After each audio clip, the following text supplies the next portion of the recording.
and to have my body conditioned for things like that.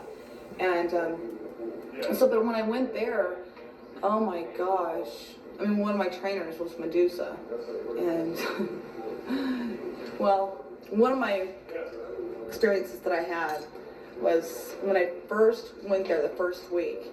Well, Medusa didn't like me too well, so she thought, okay, here comes a big tit blonde in there, you know, basically going to replace her. And I was going to send her out to the pastures.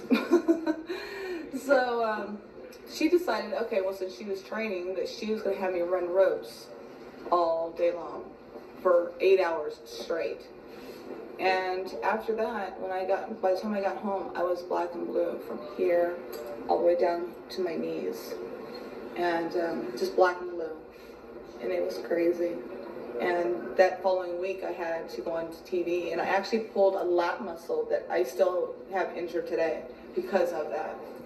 So, yeah, I mean, she did what she wanted. She beat the hell out of me, but I wasn't going to give up. So, I was still on TV, and I still went over, and no one could take that from me. So. Primarily on the net, there'll be like, there's like the locker room enforcer on the SmackDown, or the locker room enforcer on the Road. What does that mean, like the enforcer? Like, what are they doing that's so different than the other guys who are just in the locker room getting a paycheck? You know what, man? Again, I'm not a computer guy and pretty much listen to a lot of the stuff on the internet. I can honestly say, when I was there, the enforcer, there is no enforcer. There's only one enforcer, and that's Vinnie Mac. As far as what we try to bring to the table in the dressing room is that everybody pretty much work for the same goal. Try to take all the egos that somewhat when we see flowing in the locker room, we try to eliminate that. And my job is, since I've been there for the 12, 13 years, you know what, man, I've seen them come and I've seen them go. And now we have nothing but young guys coming up in the business now. And it's up to guys like us that's been in the business to pretty much mold these guys and teach these guys that, you know, that we're not only there for yourself, we're all there as a team. If we help you get over, we all do well. So I think that's the thing that misses these developmental places, that they don't teach some of the guys, is that you're not on your own when you come up to the big leagues. We all work together. What was your opinion of Paul Heyman back in the day? I love this guy because this guy's for business, and he gave me the chance in ECW, and this is why the promoter like Paulie give me the hand and give me the job. I love this guy. It's good, and respect for Paulie. That was the thing that my little boy and my kids used to say, "Daddy, can you please give us a signal when you come out?" So that thing there was pretty much to my kids to tell them that I love them. It's like that referee in boxing. I forgot his name, but he always used to do this. He was saying hello to his wife, and I seen that on HBO. I said, man, that's pretty cool to give a signal to your family without really saying something. So. How did you bump into Triple H, and what happened exactly? Triple H had come back to apparently, and I was not aware of this, to pick up X-Pac, Sean Waltman, who I have on and off again been at one time engaged 2 years ago for a month. They came to pick him up to go to a rehabilitation facility for his drug use, and I didn't expect to bump into them at all. Apparently they're paying for this out of their own pocket, which is very noble of them, considering that he can go back to work for them and abuse his body some more, and then possibly his drug habit, I don't know. But I've basically been around with Sean for the last 2 years, supported him, and it really pains me to see, this is a tough business. You're traveling around, your body's just crucified. How many guys I've had 9 surgeries. I don't know how many guys have had broken necks, broken backs. I mean, it's par for the course, but you don't take care of your people by ultimately, giving them a phone call and paying for their drug rehabilitation out of your pocket.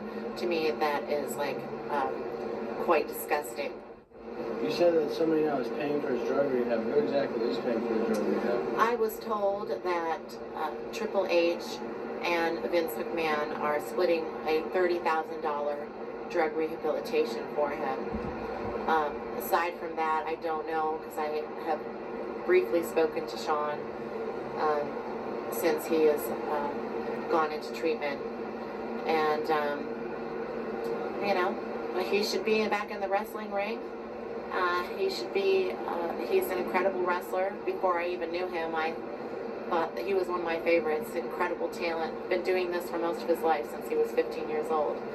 So I hope that he can work it out personally, and that he can go back to a company that treats him well and makes him shine as the superstar wrestler that he is.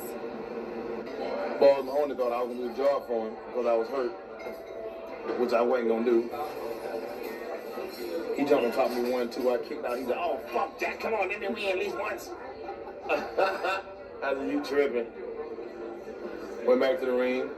I hit it with my finish 1, 2, 3. We went out. Went back to the hotel. Got drunk and did plenty of drugs. I did uppers, then I did downers, so I can go to sleep. How rampant was the drug use back in WCW? Was it just out of control? Yes, it was. Yeah, I think there were 3 guys who died, drug overdoses, while I was there. And you can see a lot of guys getting hurt. Wrestling is one of the things where, you know, it's easy to become addicted to drugs because of the schedule. A lot of times, if you don't work in wrestling, you don't get paid. So, you know, guys are doing crazier and crazier things as time goes on, and they're using that as an excuse to abuse drugs. No, I don't think there's nothing wrong at all with using drugs, I think. Long Island iced tea with a special peace knot and a Heineken. The breakfast drink of champion. I'm gonna send out one to my buddy. I said my bloody. Sandman, I wish you was him, bro. I heard you up in Philadelphia, Delaware County, doing some community service with the penal system. Hope you get out and walk straight. That's probably impossible for your ass. So just get the fuck out, bro. Here's a controversial question now. Like in the wrestling business, and if you don't want to answer this, No, it's fine. like drugs, painkillers, pills, steroids, all these things have been predominantly associated with pro wrestling. In your opinion, like, is that trend continuing, or is it kind of pulling back now? Well, that's hard to say in terms of, you know, I haven't been up in the WWF locker room for quite a while, so I could not tell you exactly what the trend is there as far as use of those, something like steroids. You know, I mean, I would I would assume, I would guess, you know, that there are that there are guys using things that are, you know, going to help them keep size on, because you have to understand that the situation they're put in is so competitive, you know, and that they're looking for, you know, over their shoulder that somebody that might be built a little bit better than them or might be a little bit more ripped might take their spot, you know, and it's, you know, I feel as though that, you know, they're put in a lot of situations to where, you know, there's a lot of, you know, I don't know if paranoia would be the best word to use, but there's that situation to where you feel as though you have to do everything you can to still keep that spot, still keep your spot on the roster, so to speak. We asked about the drug use. I don't really know how much drug use there was going on. There might have been, you know, I mean, in every sport, I'm sure there's a certain amount of drug use being used, like with steroids and you know, different type of supplements and stuff. Basically, when they're going through, you know, all the abuse that they take, they're gonna have to do some type of drug to be able to handle it. Painkillers? Yeah, painkillers, steroids. I'm just gonna, you know, whatever it takes to get the job done is basically the way I look at it. You know, I spent the better part of my youth being creative thanks to drugs. That's my personal opinion. I don't recommend it for anybody. But it's really easy to get addicted to drugs in the wrestling business because everybody's basically full of shit. You know, just like my friends who are off camera. So yeah, it's pretty bad. It's just, you know, no one forces you, but if you want, you know what, it's kind of one of them things like when you're in Rome, right? You know, if you got a wife and kids, you got to pay a mortgage or whatever, you know, you got to work. So, you know, you take pills to mask the pain. Pain gets worse, the injury gets worse. You know, that's just part of the game.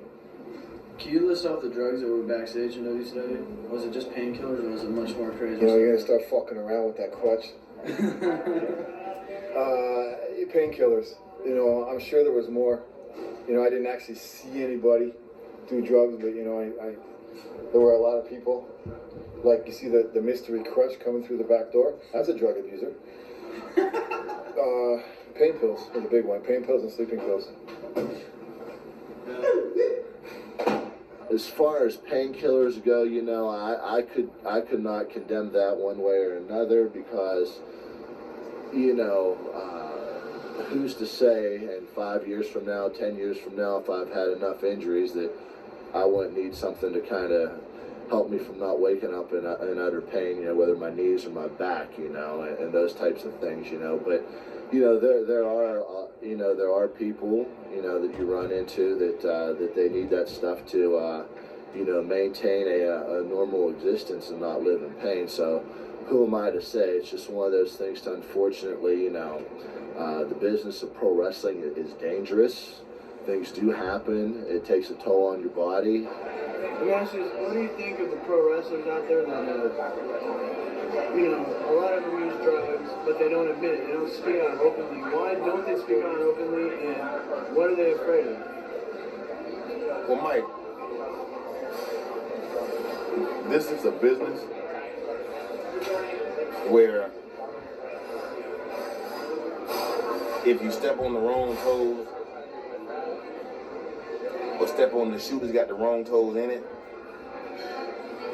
you can stand a chance of not getting somewhere. So this is a business where you a man, but you pretend to be a boy, to allow somebody like Vince McMahon or whoever is paying you.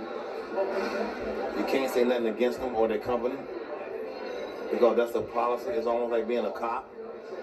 You know you got dirty cops, but you got to play the game. You understand?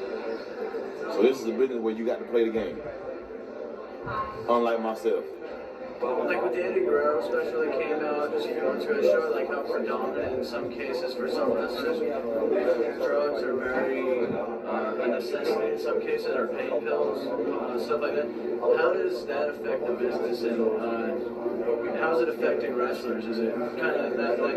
Is that ending, or is that just very strong right now on the business end? Well, me personally, I've never seen none of that, so I wouldn't be able to touch on that. As far as Eddie, I can personally say that Eddie is a very class act in himself. He's now a godly person, and I'm very happy that God touched Eddie in the way he has now. So I guess everybody has to pretty much do dirt in order to learn. I don't think there's really no harm in it.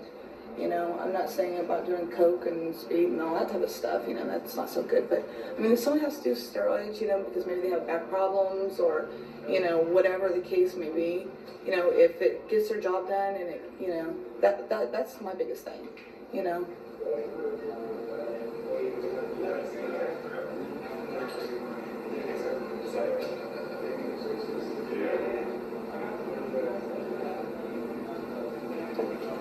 And for their appearance, if they want to do steroids for just their appearance alone, you know, that's their business. You know, I don't look down on people for that type of thing. I know with myself, I mean, I do supplements and things like that to keep myself in shape and look good. And, you know, I'll admit, I even get like cosmetic surgery and things like that to keep myself looking good. So, I mean, you know, basically if it's going to make someone feel good and keep them working and stuff, hey, go for it, you know. That, you know, As long as it's going to be a market that is shrinking, and there's going to be less and less spots, I feel as though that there's going to be more and more guys trying to do take advantage of anything that they can get their hands on to try and give them some sort of an edge. New Jack is what my buddy Wildfire Tommy Rich would say is a rebel. You understand? I made a name for myself in this business years ago, and my name will carry on years after I'm dead and gone. If I see it and it's wrong, if you ask me about it, I'll speak about it. Are there drugs in this business? Yeah. I don't mean prescription drugs, prescribed drugs. I'm talking about cocaine and marijuana and crack and acid and uppers and downs and in between. It's all in this business, all right? And the majority of the cats in the business, they do something.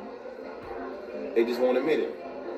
As far as the drugs and all that, I've never personally seen them any myself. Most of the cats in this business know somebody that's doing something, but they won't say nothing about it because they know that if the wrong ears hear it, then they can lose a job. Me, myself, I don't give a fuck. Is it in WWE? Yeah. Was it in ECW? Yeah. WCW? Yeah. Puerto Rico and Japan? Yeah. But they don't want nobody to know. Have I ever done them? I done probably done everything I goddamn mentioned. I don't do it as bad as I did, but at once upon a time, I was doing everything. They didn't give a fuck. But it was guys that was working with me that was doing it. And would beg me to not tell they was doing it. You know what I mean? There's a list of them. I done seen everybody's fucking business almost do something one time or another. You know what I mean?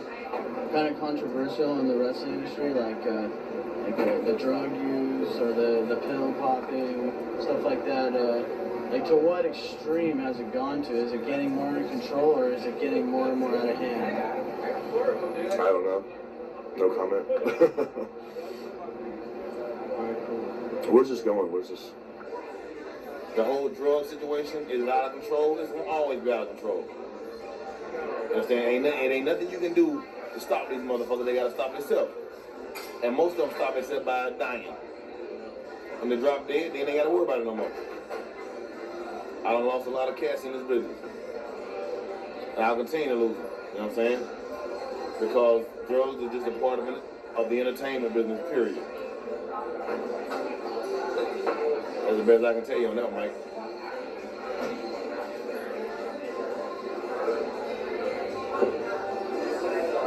Next question. Can you introduce yourself? Yes. I'm Toby Hero with Tabitha Stevens, and we're also here supporting my sister China Doll. We're going to play a tune for you. It's called Holiday. We actually did it on Howard Stern, and it went over really good. But we're actually going to just keep the vibe up, groove a little bit, and just make sure everybody's happy. I don't know, you know, we're just doing what we do. We're here to see the wrestlers. We want to see them get down. Hey, clothesline me. No, I'm joking. Yeah, but the ear's about as big as a half a minute. That won't work. Yeah, but in 2 seconds, I'm going to kick your butt. If I'm sitting down on my butt, you'd have to kick all the way up through the chair. How about I squeeze it? So how do you two know each other? Are you a couple, or? We're a couple of nuts. Well, yeah, we're a couple of nuts and bolts. But Tabitha, we actually go back to the Sunset Strip. Rainbow, Roxy, Whiskey, Key Club, all the Hollywood stuff. So Hollywood is straight in effect. Yeah. So, Like now, or oh, now it's Viper Room. Sunset Boulevard. Actually, Catella Boulevard. Right over here. There's a Viper Room right now? Mm-hmm. Watch what happens. Oh, it's gonna happen. Follow your nose. Oh, goodness.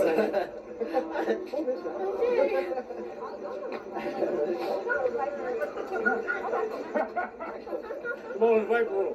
I can't go. I wish I could. I gotta stay here. Oh, okay. I'll get footage of you guys driving away, though. If you put down the top, that could be a nice shot. But that might take you a little time. Viper Room.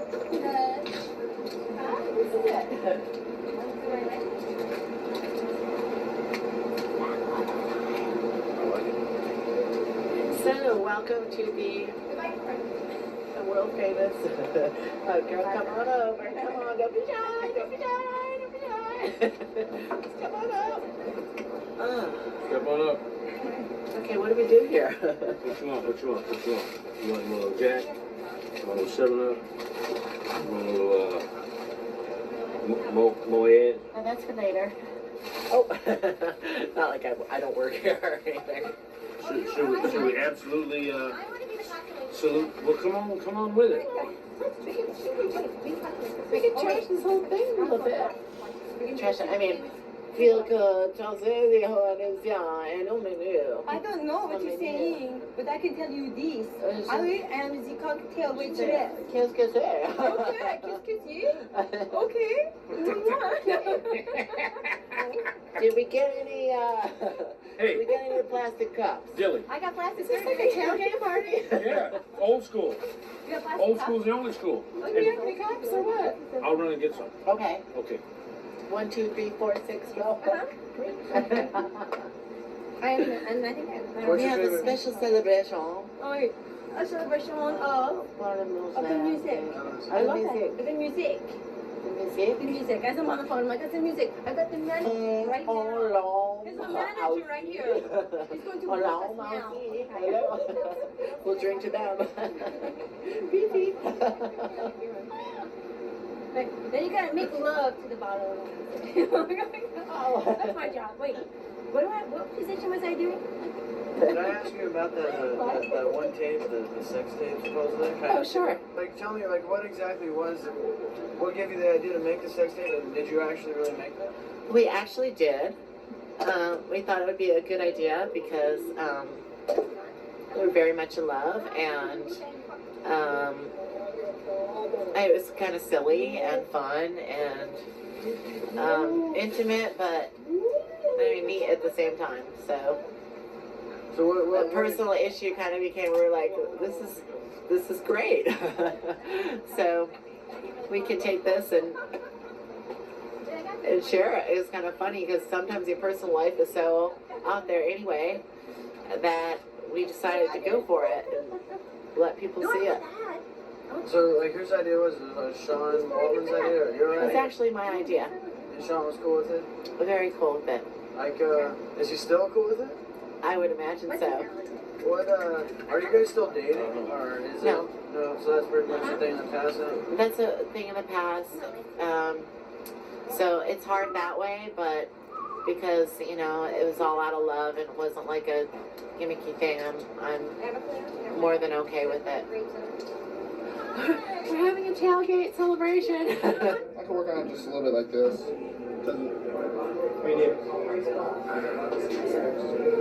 How did you break your leg? What happened with all that? It was just during a match. It was a freak accident. I basically went to turn around. My foot stuck in the mat, and my whole body turned, and the bone just snapped. It was, you know, after all the crazy bumps I take and flying around and getting hit with chairs and going through tables and all that kind of stuff, and I basically just went to turn around, and I broke my leg. So it's one of those things, you know. I don't really do drugs. I stopped doing drugs. Don't recommend it. It's not good. I've been injured a lot, I know that. Especially me being with Major Guns. I was a baby's face, and so everyone always wanted to gang up on me, especially all the girls. There was quite a few times when, well, in fact, there was this one time I had a match with one of the girls, Paisley, and her and I were supposed to go at it. And she was supposed to do a backflip, and she was supposed to kind of give me an elbow after she landed. And, well, she didn't land and elbow me. Both of her feet, when she did the backflip, both of her feet landed right in my chest. So I hit the turnbuckle, and down I came and hit the mat, and I was just gasping for air, and I thought, oh, God. I've had countless injuries. Broken rib, broken foot, broken hand, collapsed lung, you know, even technical injuries. Like I had fire shot in my eye one time.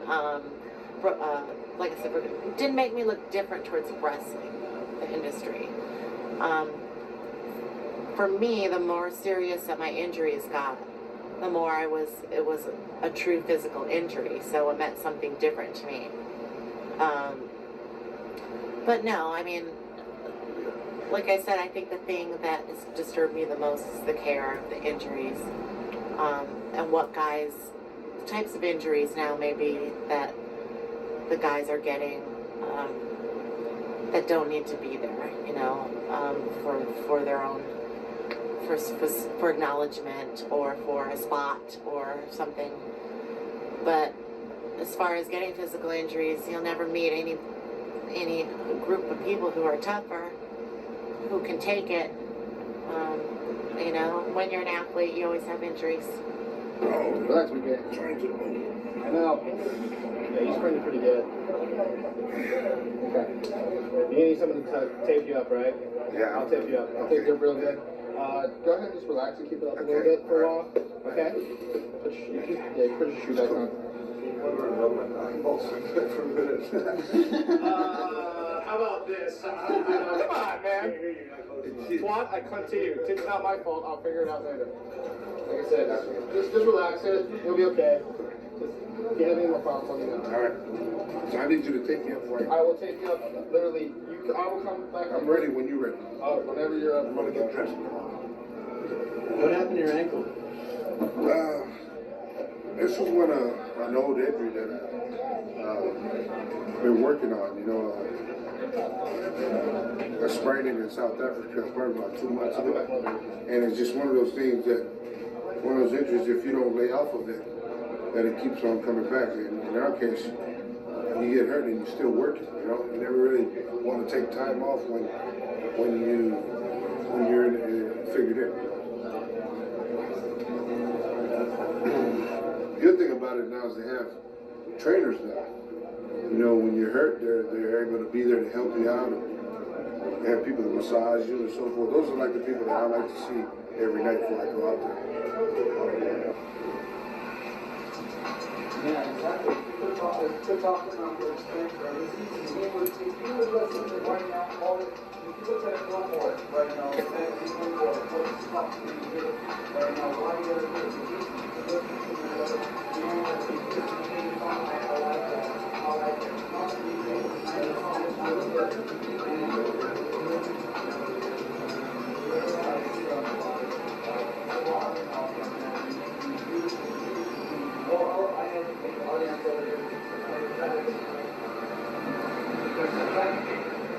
There's a way for it. If you cannot get a record deal, I don't understand why. Exactly why. I ain't boiling girls. It didn't hurt, man. I mean, fuck, look at my fucking face. That goddamn bullshit hurt. Come on. Thank you, bro. Thank you. All right, you too, man. New Jack, how did he inspire you, and how did he have an influence on your career? One word, gangster. New Jack is straight up gangster. I look at New Jack, he's over there hitting people in the mouth, busting the head with vacuum cleaners. That's gangster. Now, when you have a gangster like me, looking up to somebody like New Jack, it's all good. So I'm like, you know what? He's a gangster. I'm a gangster. It's all good. I can relate to him. You know what I'm saying? So that's what inspired me. Gangsterism.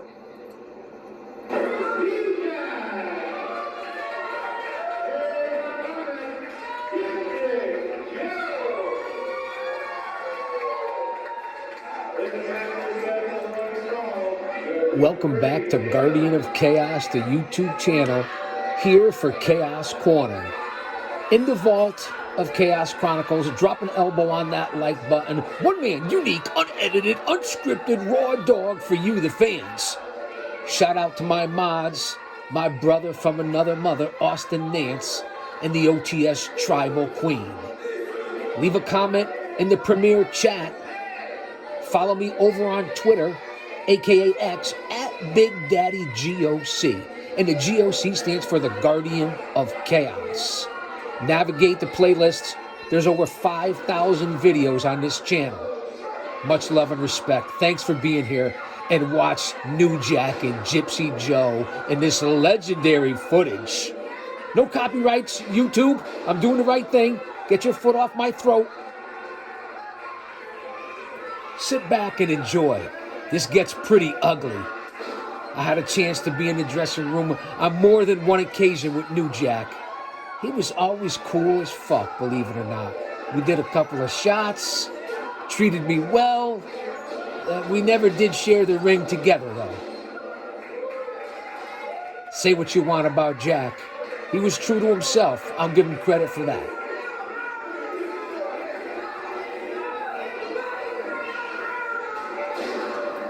Nobody works harder for you than I do.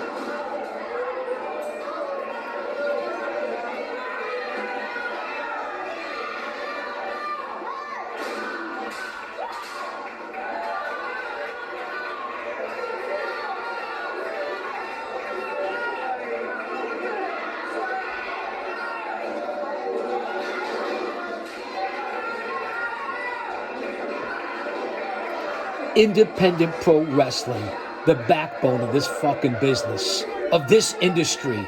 Make no mistake about it.